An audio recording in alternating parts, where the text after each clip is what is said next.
Imagine this. You're sitting in a cozy coffee shop, catching up with an old friend from high school, the one who was always the quiet type, never bothering anyone. Suddenly, in walks the nightmare from your past, that mean girl who made her life hell back then. She spots you both, smirks, and launches right into her old tricks, trying to tear your friend down in front of everyone. Your heart races, palms sweat. Do you stay silent like you did years ago, or do you finally unleash the comeback that's been brewing inside you for a decade? Stick around, because what happens next is the kind of sweet, satisfying justice that will have you cheering. This is a story of delayed revenge that hits harder than you can imagine. If you've ever been on the receiving end of a bully's cruelty, that gnawing feeling of powerlessness, the way it chips away at your confidence until you feel invisible, or if you've watched someone you care about suffer in silence and wished you could turn back time to fix it, then this story is for you. Hit that like button if you're ready for some serious karma in action, subscribe so you never miss these tales of triumph over the tyrants in our lives, and turn on notifications because we've got more epic revenge stories coming your way. Trust me, by the end of this, you'll feel that rush of validation we've all craved at some point. Let's dive in. Let me take you back to the hallways of high school. You know the ones, dimly lit with that faint echo of lockers slamming and sneakers squeaking on linoleum floors. The air always smelled like a mix of cheap cafeteria food and teenage angst. That's where our story starts, with me and my friend. Let's call her Emily for privacy's sake. Emily was the kind of girl who blended into the background, soft-spoken, with her nose always buried in a book or her sketchpad. She had this gentle smile that lit up when she talked about her dreams, maybe becoming an artist or a writer someday. But to some people, that quiet nature was like a red flag to a bull. Enter the antagonist, Sarah. Oh, Sarah. She strutted those halls like she owned them, with her perfectly highlighted hair flipping over her shoulder and a posse of followers trailing behind her like lost puppies. Sarah wasn't just mean, she was calculated about it. She'd zero in on Emily with these little barbs that seemed harmless at first glance but cut deep. Oh, Emily, still wearing that same old sweater? It's so vintage, she'd say with a fake laugh, her eyes scanning Emily from head to toe like she was appraising a thrift store find. Or during lunch, she'd accidentally bump Emily's tray, spilling her food, then gasp dramatically, "Whoops! You're so clumsy, aren't you? Maybe if you weren't always daydreaming." The giggles from her friends would follow, and Emily would just shrink a little more, her shoulders hunching as she mumbled an apology she didn't owe. I saw it all happen, day after day. My stomach would twist into knots every time. I'd feel this hot flush creep up my neck, my fists clenching under the table. Inside my head, a storm raged. Why doesn't anyone stop her? Say something. But what if it makes it worse? What if Sarah turns on me too? I was just a kid myself, scared of the social fallout, worried I'd isolate Emily even more. So I stayed silent, offering her a sympathetic glance or a quick, "You okay?" after the fact. But that silence, it haunted me. It felt like betrayal, like I was complicit in her pain. Emily never complained. She'd just brush it off with a weak smile, but I could see the toll it took. Her eyes would dull a bit more each time, her posture slumping as if carrying an invisible weight. Those were the moments that built up this deep-seated frustration in me, this craving for justice that simmered quietly for years. High school ended, and life moved on. Emily and I stayed in touch, drifting into adulthood with jobs, bills, and the occasional catch-up. She blossomed, you know?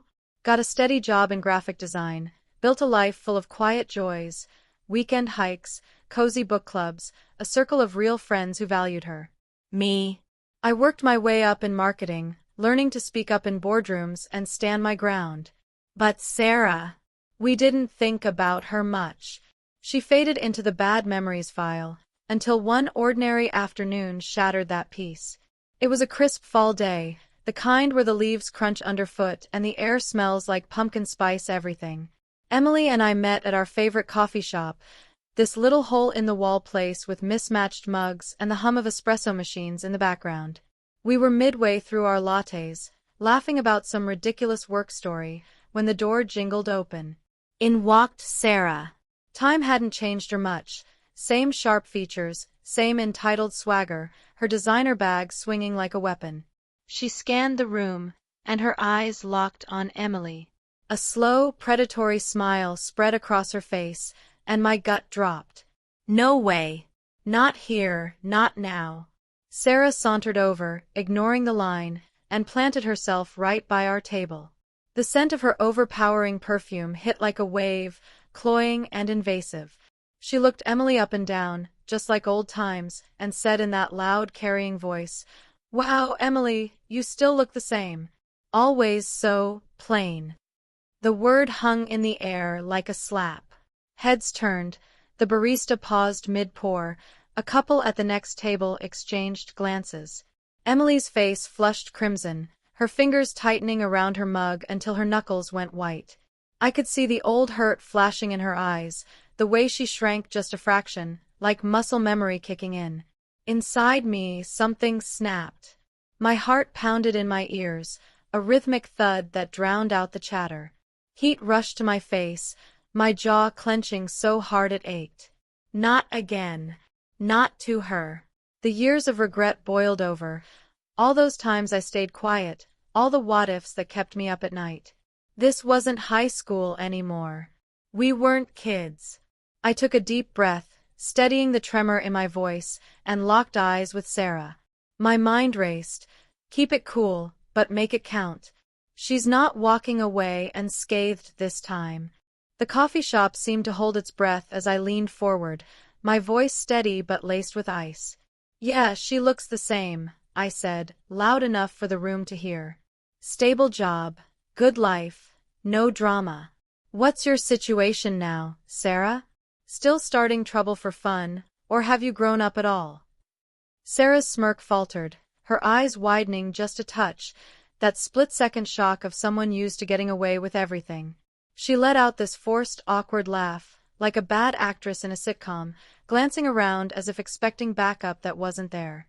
The color drained from her cheeks, replaced by a blotchy red. "You're being so sensitive," she shot back, but her voice cracked at the edges, lacking its usual bite. I didn't let up. Adrenaline surged through me, making my words flow like a dam breaking. "If you're still picking on people as an adult, that's not confidence, Sarah. That's just sad. Pathetic, really. We've got better things to do than relive high school. Enjoy your coffee, somewhere else." The silence stretched, thick and electric.